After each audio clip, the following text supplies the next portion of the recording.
Welcome to the inaugural episode of Grundo Media's The Trade Rewind, a weekly podcast switching off between historical trades in the NFL and NBA. I'm Dove, your host for all things NFL, and across from me is Ellie, who will cover the NBA side of things. Each week, we'll look at one trade and examine the long-term impact it had on the teams involved and on the entire league. On this episode, we'll discuss a huge but little-known blunder by the Atlanta Falcons in 1991, which left the franchise and their fans watching the player they drafted become a perennial playoff contender, win multiple MVPs and the Super Bowl, while they were clawing for winning seasons. Hope you enjoy. The year is 1991. The Giants just beat the Bills in the Super Bowl. It was the first of the four falls of Buffalo, which I'm sure you're familiar with. Just brutal. I don't think they've won. Have the Bills ever won a Super Bowl? It's a good question. Jamie, See, we need this. We need someone who can ask. have the Bills ever won a Super Bowl? No, the Buffalo Bills have never won a Super Bowl. They've appeared in the Super Bowl 4 times but lost all of them, holding an 0-4 franchise record in the Super So Bowl. it's the only 4 they've ever made, and they lost 4 straight. Only 4. Yep. I started the 4 falls of Buffalo. I haven't finished it yet. The 30 for 30. Oh, Gotta add that to my list. Yeah. All right. Well, anyways, we're not actually talking about the Bills or the Giants. We're talking about the Atlanta Falcons. The last year the Falcons went above 500 was the 1980 to 1981 season. Their quarterback right now in 1991 is Chris Miller, who was drafted 13th overall in 1987. All right. Probably don't recognize his name. I don't know. You tell me. Never heard of that. 0-2 in 87, 5-8 in 88, 3-12 in 89, 3-9 in 1990. So not good. Not good. Not, at least not in his first 4 seasons. But their coach, Jerry Glanville, he was the coach. He started the year before, so he was with them for that 3-9 season. Total that year, they went 5-11, and he's in on Chris Miller. He likes him. All right, Guy. that's his guy. He's like, all we have to do is put the pieces around Chris Miller. Okay. I was looking for a trade here, and I found the trade, but the story behind it was the craziest part. So you're going into the draft, all right? It's 1991. The number one quarterback prospect coming in is who we're talking about today. The problem is he had 2 freak injuries, one before his senior season and one after his senior season. Okay?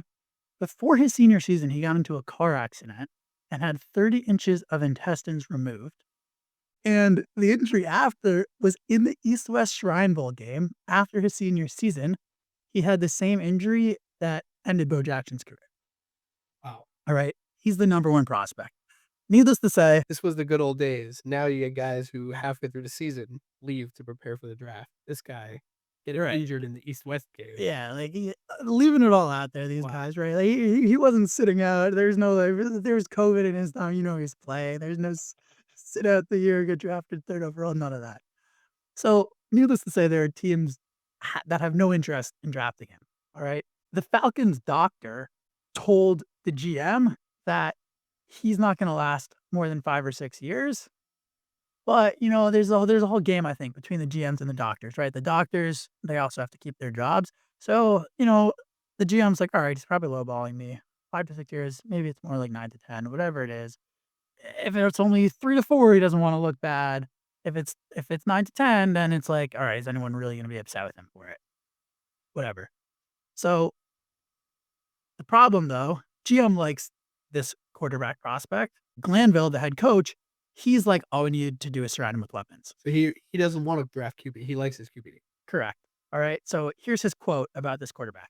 I liked blank, but I said, I've got to get the wide receiver first. And everyone said, then you'll never get him. And lo and behold, in the second round, he was there. I wanted him as much as anybody in the second round. I said we had a great draft. We got blank and Pritchard. Pritchard's the wide receiver. Anybody who says I didn't want him is a bold-faced liar. My brother was sitting in the room. My assistant coaches were sitting in the room, and they'll all tell you I wanted him, but I didn't want him until I got the receiver. All right. Very defensive now. Very defensive. So I was surprised if Favre was projected to go first round. How do you fall to the second round? Because of his injury. Because of his injuries. Exactly. By the way, now that you say it, Who else would have wild injuries but Brett Favre? Yeah, so you got him. And also, who else would play in the East-West Shrine Bowl and break his hip or whatever? Brett was 30 still trying to play football. Exactly. Guy lives football. Yeah. So, whatever. This coach, like, the whole media for the last, right, since 1991, the story is that this coach hated him.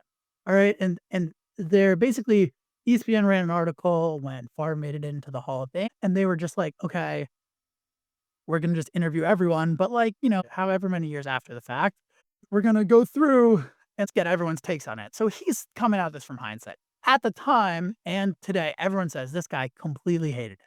So their coach Glanville, they're like, he hated Favre. He didn't want him at all. Herrock is the GM, and he said he never wanted him. Favre said in an interview with Joe Buck that I found recently, his first interaction with Glanville, he beats Glanville, "Hi, nice to meet you, coach." "Hi, who are you?" And he's like, "Oh, you're the guy from Mississippi State, not Southern Mississippi? Like, we want the guy from Southern Mississippi." Like, he's just, like, breaking his balls, like, the second he met him.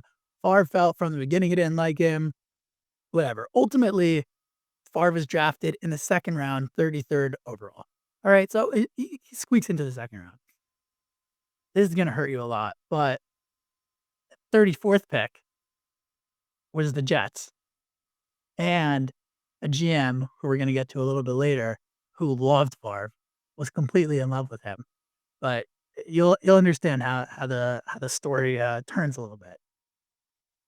All right, we're gonna move on into the 91 to 92 season. All right, Favre's rookie year. Favre, complete disaster. Okay, this is like all the quotes are like he's immature, he's unprofessional, he stayed out late, he showed up late, he fell Did he play at all as a rookie, or was it still the other guy? He didn't we'll get to it. He didn't play. He had, like, 6 pass attempts the entire season, so he didn't really play, and this is, like, part of this whole dichotomy of, like, he said, coach hates me, GM likes him, coach hates him, coach refuses to put him in the game." So, even the GM is, like, admits, he's like, "Favre was a disaster." He was just acting like an idiot all the time, partying, whatever.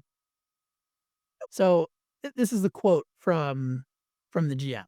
He had a big ego. His comments to me in the locker room were, "They needed to play me. I'm better than those guys."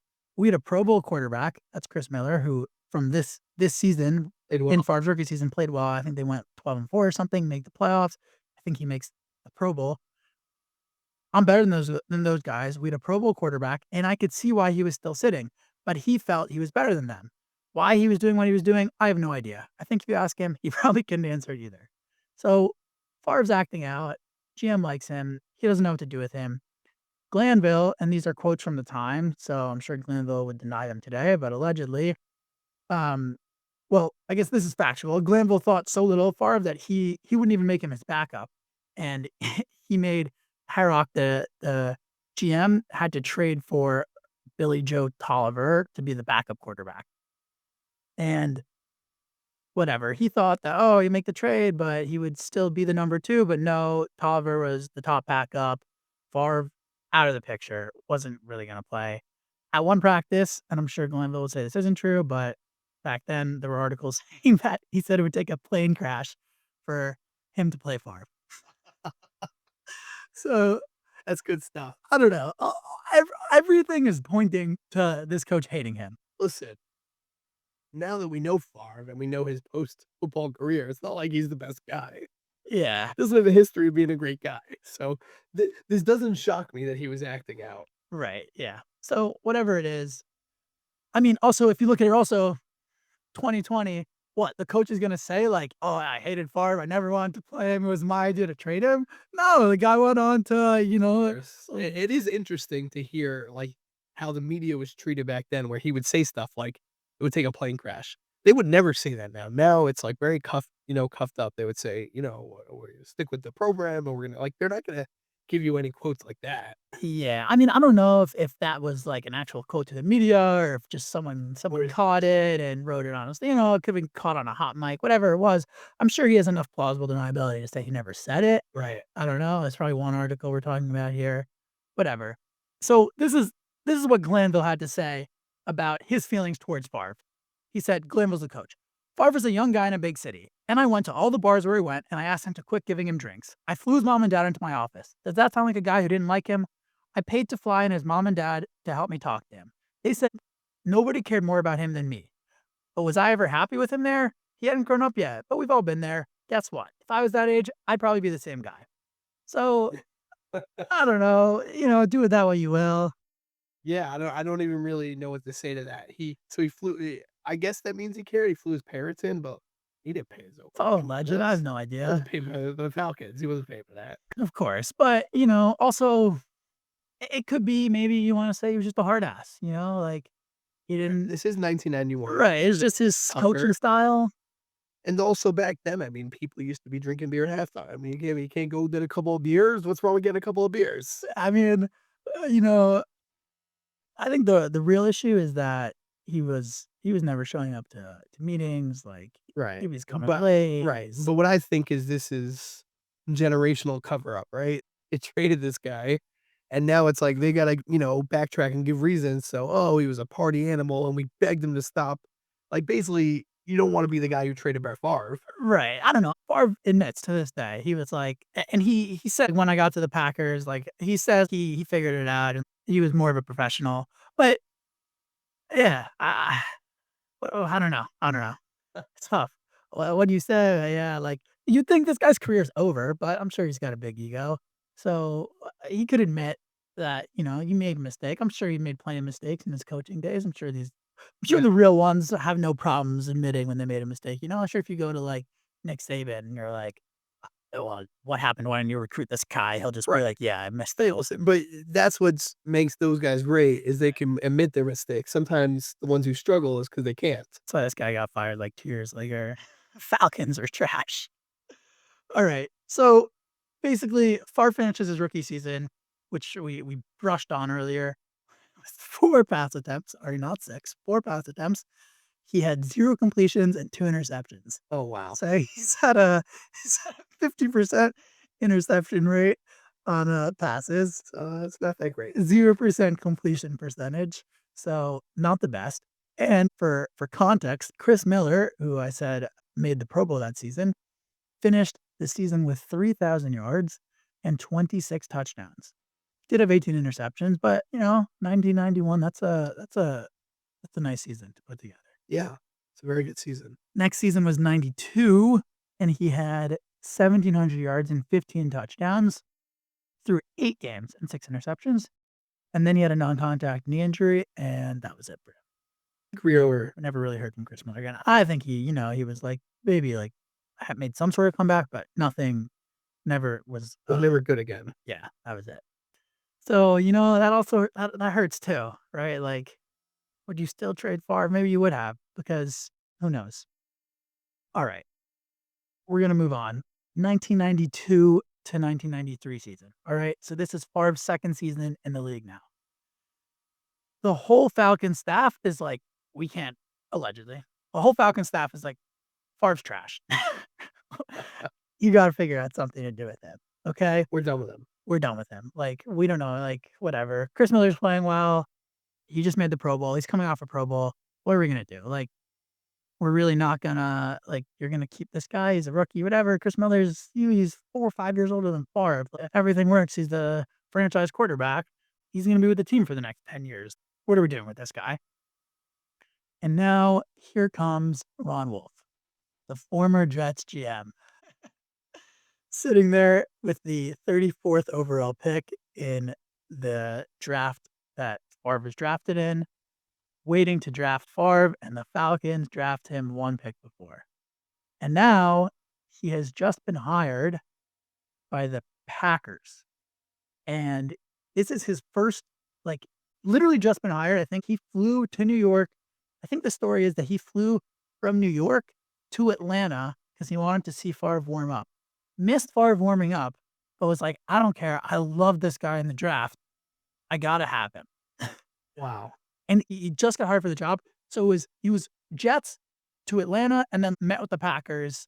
they were like, "You're hired," but he was like, "I'll meet you guys in Green Bay," or whatever it was. Maybe he met them in This Atlanta. is his first official move as GM of the Packers. Exactly. This is it. Wow. And he basically walks into the office of the CEO of the Packers. Not basically. He walks into the office of the CEO of the Packers and says, "I'm going to give up a first rounder for Brett Favre, our first round pick for Brett Favre, Wow. who was drafted in the second round." And has thrown 4 passes in the NFL, Four passes for picks. exactly. And he wants to give a first rounder. Right. And the the Falcons GM is like over the moon. He's like, "I couldn't get a 7th rounder for Favre." This guy's like, "I'll give you a first rounder." Doesn't make any sense in any other world, but you know, the Packers basically they said their philosophy was, "We hired you because we trust you. And if that's what you're gonna do, that's what you're gonna do." I don't know if everyone on the board was like the most ecstatic with the move, but that was their philosophy. I'd like to know why did he offer a 3rd rounder? Why did he throw a first rounder immediately? He couldn't have lowballed him. I don't know how this guy makes trades. I'd like to start a trade by lowballing a little bit just to test the market. I don't know. I'm not. I don't know. I wasn't in the room. I can't tell you exactly how they got to where they were going, but yeah. I mean, it's what I have a lot of appreciation for though is the Packers. They're coming right. Like you hired a GM, and instead of being like that's psychotic, they're like, you know what, we're hands off here. Talk about being all in. Like that's an all in move by a GM. His first move is trade a first rounder for a guy who got drafted the second round and has not played. Yeah, So that was the deal. It was a first rounder. exactly. Their first round pick in the upcoming season for Brett Favre, who was drafted in the second round and has a 0% completion percentage and 2 interceptions And this was after Favre's first year. after his rookie season. That's it. Those were all the data points they had on him. Unbelievable. It's also the kind of thing that's like, would this ever? I don't know. I mean, how much was media getting around back then? Would this happen today? That's Like, the would he equivalent be turned off? I have no idea. the equivalent of that is J.J. McCarthy, who was injured his rookie year, getting someone trading a number 1 pick for him. And he was the 10th pick or whatever he was. Imagine trading the number 1 overall pick for him. No, I actually think that's not as bad because at least with JJ McCarthy, He was injured. he was injured. You have no idea. He's still the 10th overall pick. All right. Yeah. Let me ask you this. Do you know what the reaction of the sports media world at the time was? I'm not sure. It's a good question. Because the way you're presenting it, this sounds like an awful trade. Yeah. It's funny. I didn't see much on that. I don't know. Like, I wonder if trades in general were under the same level of scrutiny back then. Well, it does seem like picks were not valued as much as they are now. For sure. Like now you get a guy, it's like you trade for a star and it's a 3rd rounder. Yeah. So basically, yeah, to get a little bit back into the story, this is like the last big point in this story, which is beyond crazy. So no one wants Favre, right? They say the Falcons GM was demanding a first rounder for him. Okay, so Wolf was like, you know what, whatever. I have full control. I'm giving you a first rounder. They agree to the trade, right? In terms, but all trades, you have to pass the physical for them, right? So the doctors are like, we can't pass this guy. He has a crazy hip injury from that car accident, and he's not going to last more than 3 years. Wow. And right, as I said, typically all trades are contingent on the player passing their physical. But if you're a GM and it's your first move and you really, really want Brett Favre, you might do something as stupid as waiving that contingency clause. So he's like, you know what? I don't care if he has 2 crazy injuries and isn't going to play. He tells the doctors, just pass him. All right. Like, this is irrelevant to me. Whatever. He fires the whole doctor staff in the end and hires a new one, and they pass him. Just for that. Just for that. But what's crazy is I'm pretty sure those are still the doctors today. So I think it was overall like a good change that worked out. Whatever. What I'm getting from this story is this GM is a hero. This guy, who was the Jets GM, could have done this for the Could have done this to the Jets. puts his nuts on the line and his first move gives a first rounder, fires doctors, all because he believed in Brett Favre that much. which is psychotic. If you think of like the level of confidence and borderline arrogance that you have to have, Favre has 2 legit injuries. All right. And he was drafted in the second round. You know, he was going to take him 34th overall. I was going to take him first overall. He's giving up, I think, what is the 13th overall pick or something like that. What I will say about this time is the way the NFL works now is that by the time draft day comes around, 7 quarterbacks bump up to the first round. You know how like the guys were projected, there's only 2 quarterbacks projected first round, and then by draft day there's 5 of them. Yeah. In the 90s, I don't think it was as much like that. Well, quarterbacks weren't valued the same way. Right, because the quarterbacks didn't throw as much. You know, there's a lot more run game. So, you know, that is something just to think about where like, and even then to give up a first rounder where quarterbacks were not valued as high. It's beyond insane, but it happened. I mean, they say the different, you know, Favre's like, Wolf was just super positive. That's the packaging. The second I walked through the door, he always had my back. Just being in the organization, everyone wanted him. Like, apparently he's saying the organization was better, they had their act together. So that's the end of that story. And we're getting to the aftermath now, okay? Favre started 13 games in 1992. That was his first year on the package. In all 16 games until his last season on Minnesota in 2010, where he only started 13. He has the record for most consecutive starts with 321 starts. And the doctors gave him 5 to 6 years on the Falcons and then 3 years on the Packers. And he played 15 seasons straight. He played, I think it was more than that. I don't know. He played 19 total seasons in the NFL. Unbelievable. Or no, I think 20 total seasons in the NFL. So it's safe to say he made it past the diagnoses. 11 Pro Bowls, Super Bowl champion, 3 MVPs, 3 All-Pros, Hall of Famer, top 5 all-time in passing yards, in passing touchdowns, in completions, and in career wins. I think when he retired, he was number 1 in all of those categories and was surpassed by like Brady and Breeze. Yeah, Peyton Manning. But yeah, it's crazy. The Falcons used their pick on Tony Smith. Have you heard of Tony Smith? Never heard of Tony Smith. Tony Smith only got carries in his rookie season. He was a running back. Tony Smith got carries in his rookie season, out of the NFL after 3 years. His career stats, 87 carries for 329 yards and 2 touchdowns. 4 yards a carry. 4 yards a carry. Not terrible. Not even 4 yards a carry. Yeah. And he out of the league in 3 years. How long did that GM and that coach keep their job? That's what's so crazy, I think, about this, you know, the NFL world is that each trade and each move, especially big ones like that, you're not just tying like your franchise to them. You're putting your career on the line. You know, like if you put your like, we're going all in on Brett Favre, you're basically staking your career to him because if he fails, you're getting fired. Exactly. The Falcons GM, Harrock, he was fired in 1996, at the end of 1996. Seems like it was actually middle of the season. Glanville, he was the head coach of the Falcons until 93. So he didn't make it on pretty quick. much after that. I mean, it seems like, you know, Chris Miller, their quarterback, got injured and that was kind of the end of that. Right. And I mean, it's, you know, you can definitely look and say the Falcons have not been a good franchise since then. No. I mean, you know, the Falcons, they had some glory years, right? With Matt Ryan. You know, they have that 28-3 devastating Super Bowl loss. You can always look back on and remember. Could have had it that far. Talk about a what if. You had Brett Favre on your roster.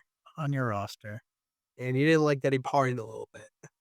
Yeah. I mean, don't you want your QB1 to be loose? I've always wanted my QB1 to be a little loose. Listen, they got Tony Smith, you know? Tony Smith. Boy. Tony Smith took me to the promised land. You know what? I just wonder when you think about great organizations, like the Packers are known as a great organization. I wonder, do you think Brett Favre would have turned out who he is if he stays on the Falcons? Right. Probably not. I mean, it seems like if you ask Favre, I think he would say definitely not, right? Because he says it was a complete culture change. He gets to the Falcons and just the way they support him, It's the Packers. So I think he would say, yeah, probably would have just been bumming around Atlanta, going in the same bars, getting drunk. I mean, maybe someone else would have landed on a different team, but I think so much of it goes to Wolf, to the GM of the Packers, who is Be like, all in on it. right, he's like, "This is my guy. Like, I need to have this guy." And, you see that nowadays. We were talking about JJ McCarthy earlier. If he figures it out, like, think about how much confidence O'Connell put into him. Sam Darnold went, what, 14-3 last season? And this is a similar thing where if JJ McCarthy sucks and the next 2 years he stinks, they're both O'Connell, the GM, they're all getting fired. They let a Right. 14-3 QB out of the building. Yeah, everyone's gone. That's how So it goes. it's if there is one position in sports that your career as a coach or GM is connected to, I don't know if there's one position more important than quarterback. It is the most important position in sports. Yeah. I can't imagine. I mean, yeah, I'm sure there's, NBA is more positionless, if you let some guys out of the A point building. guard or a center, there's no position in the NBA that would get you fired. If you screw up quarterback, your career depends on that as a coach and as a GM. Yeah. It's crazy. And to think that the Falcons had him, let him out the building, he becomes their, a Hall of Famer, a Super Bowl champ, an MVP, all of the Packers, and I don't even know how you as a Falcons fan, you're sitting there watching Brett Favre dominate for years. Yeah. This is I feel like, one of the more low-key trades that no one knows about. When you think of Brett Favre, you think he was drafted by the Packers. Yeah, because he spent 16 seasons from his second year in the NFL until his 17th year in the NFL. He was on the Packers. You know where he went after? Old stuff with the Jets. It was just the 1 year on the Jets? 1 year, but And that was a special year. And then the 2 on the Vikings. Yeah, I think if I remember correctly, he threw like 40 touchdowns. He had a great season with the Jets. Right, so that's the other thing. The Falcons had losing seasons in 12 out of the next 19 years when Favre was still active. And the Packers only had 1 season under 500 in Favre's 16 seasons career there. Unbelievable. And I don't think he went under 500. You can tell me, did he go under 500 on the Jets? Jets had a very good season with him. No. And on the Vikings, he definitely had a playoff run on the Vikings. Yeah, he had he ended a playoff game with a pick across his body. Yeah. Classic Brett Favre. Gunslinger to the end. Yeah. Dude just loved throwing picks. Yeah. Started his career 0-4 with 2 picks, but you knew that's how he ended it too. But there was greenness in between. I'd like to discuss just what is our criteria? What does winning mean? So, for example, if you trade for a guy and he has a great career, but you never won a Super Bowl, did you win that trade? Like, what is the criteria for winning a trade? Is it just a good player? I mean, obviously, this is all completely arbitrary. Of course. Right? But I'm just wondering, like, what do you think of winning a trade? Is it just, well, you got a good player? Well, Favre won MVP. He did win a Super Bowl. He has 1 Super Bowl. So, I mean, that already makes it clear. I think, right, you look at championships, you look at production, you look at ticket sales, jersey sales. Like, what was the state of your franchise? I mean, it's easier you look at statistics also, right? Like, if Brett Favre, if it wasn't Brett Favre, if it was, I don't know, let's take Darrelle Revis, right? Let's say the Jets traded for Darrelle Revis on draft day or whatever, and, then he went to play for the Jets when they were, I'm sure, under 500 for half his career. I'm not like, okay, well, the Jets lost the trade because they got the greatest cornerback of all time. Like, you still got a great player. Like, you made the right trade. You still won that trade if you gave up nothing for him. Right. That's a good point. All right, let's wrap it up. What do you think? Who won this trade? I think this is a very clear landslide for the Packers. I feel like we need like some sort of scoring system. Like 10 being maybe the worst possible trade you can make. Yeah. 10 being Luka being traded. I'd say this is up there. It's over an 8.5 in terms of the worst possible trade you could make. I would say though, if we were doing a 2020 hindsight on Luka, it actually wouldn't be as bad as you think. Uh-oh. Because wait, I mean, first of all, we're only a year out from this Luka trade, so it's hard to know exactly what it's going to be. I mean, Nico already got fired. He got fired. No, but I'm saying, and they want to trade AD. That trade ended that organization. Maybe not. because Cooper Flag. exactly. Good point. If you never But traded it wasn't Luka, part of that trade. it wasn't part of that trade. But if you didn't trade Luka, you weren't going to get Cooper Flag. We can say that almost certainly. That's fair. So that is just a reality. We'll look back at that trade and 10 years from now on our podcast. We'll Right. go back and we'll look back. It's not fair. It's not fair. It's too early for you to call out on that trade. No, exactly. It's not fair that it's possible that the Mavericks could have come out even on that for another podcast. Yes. I mean, I don't see how you don't score this as whatever it is, 10 being the best for the It Packers. is a perfect score because then there's no upward movement. Like I don't think there is. with upward. figure skating, they never get 10s because then they can't beat it. Is there upward movement? If I have to give I don't think there's a worse trade than that ever. No. But it's just on a scale. So, but that's why we need to leave some room because we're gonna cover some trades that's even worse than that. All right. When we get to trade worse than that, you will call me out and we can amend it. I might have to move it back down. I might have to put an 11 on something else. So We'll see what happens. You're currently 10 out of 10. Terrible trade. The worst trade ever. I'm at an 8.6 because they got a first rounder for a second round pick. I think that's Yeah, but what was that first round? the GM Smith, the GOAT. He moved up around a year later for a guy who never played. That's pretty impressive. Yeah, it was a good trade, except the only problem though is this, and it hurts me. The But guy was out of the league in 3 years. this might have been the worst draft of all time. No, the next draft. This draft, oh my God. I would like to know, and that is something to think about at the time of the trade. In the future, we should always look at this. At the time of the trade, what were the people saying? Like, what was, if ESPN was, how like ESPN gives a draft grade? I'd like to know what the ESPN trade grade was at the time for Brett Favre. Yeah. Are they giving it an A, or are they like, oh, you're trading for this guy who parties? Yeah, that's definitely, we're going to have to look at that. That is something to look at. But it's crazy to think about. I had no clue Brett Favre was drafted by the Falcons. Yeah. I thought Packer through and through, and his career started with Falcons, started by a trade. Unbelievable. It's crazy. All right. You ready for this? 1992 NFL draft. Yes. Best players. Carl Pickens, a wide receiver who made 2 Pro Bowls and was named Offensive Rookie of the Year. Dale Carter, a defensive back who earned 1 Pro Bowl and was Defensive Rookie of the Year. Robert Porcher, a defensive end who made 3 Pro Bowls. Jimmy Smith, a wide receiver who had 5 Pro Bowls, best we've seen so far. Edgar Bennett was a solid starter for the Green Bay Packers. Jeff Blake was a Pro Bowler and had a long career. Chester McLaughlin, a defensive tackle, was a 4-time Pro Bowler. That's it. That's it. So no Hall of Famers. Nothing. Nothing like Brett Favre. So maybe if he was really on top of his draft, he was just like, you know what? A first rounder, and this draft is a 7th rounder in any other draft. That's interesting. But it sounds like to me, even if it was a good draft, he was all in on Brett Favre. He was on Brett Favre. He loved him. Ever since he was on the Jets, he wanted him for the Jets. Could have been on the Jets earlier. And that's a gamble that absolutely paid off. Yeah. I mean, like you said, he staked I don't know if his whole career, these guys usually might figure out a way to make a comeback, but he staked his whole career with the Packers on that. And yeah, this was a great trade to start our series with, as this is one of the worst trades. Yeah. We'll get to some more even ones, but this one it's such a good story too, He's got intestines being cut. Right. It's like there's so much. There's layers to it. There's some beef with the coach. And it's so Brett Favre because the guy's, whatever you want to say about him, he's a messy guy. Like, yeah. great quarterback. Through and through, like you said. Messy guy. He went into the league the same way he went out of the league. Unbelievable. For own picks.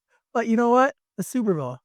I think, that's really the ultimate. What you were asking about, like, how you know who won a trade. I think ultimately it's championships, right? Like, that's above all, right? Championships means like it's like that closes the door, as in like that makes it an auto win. But like if you winning seasons for 10 years, like that could be a win. But once you add a Super Bowl, once there's a Super Bowl part of it, like then it's And for a quarterback too, especially for a 100%. quarterback, because that's him. so make or break. Yeah, it's Brett Favre. That was his Super Bowl. Yeah, not the Falcons. Falcons can't win the Super Bowl. Falcons, we'll be pouring one out for you guys. That's a tough one to relive. Yeah. Sorry to all the Falcons fans out there. And also, by the way, the Falcons have never won a Super Bowl. Never won a Super Bowl. Nope. They lost 2. You know what, Falcons fans? At least you're not the Bills, okay? At least you didn't lose 4 and 6. Now we're coming full circle. We started with the Bills. So, yeah, there we go. All right. That's all we got. All right. Thanks for listening.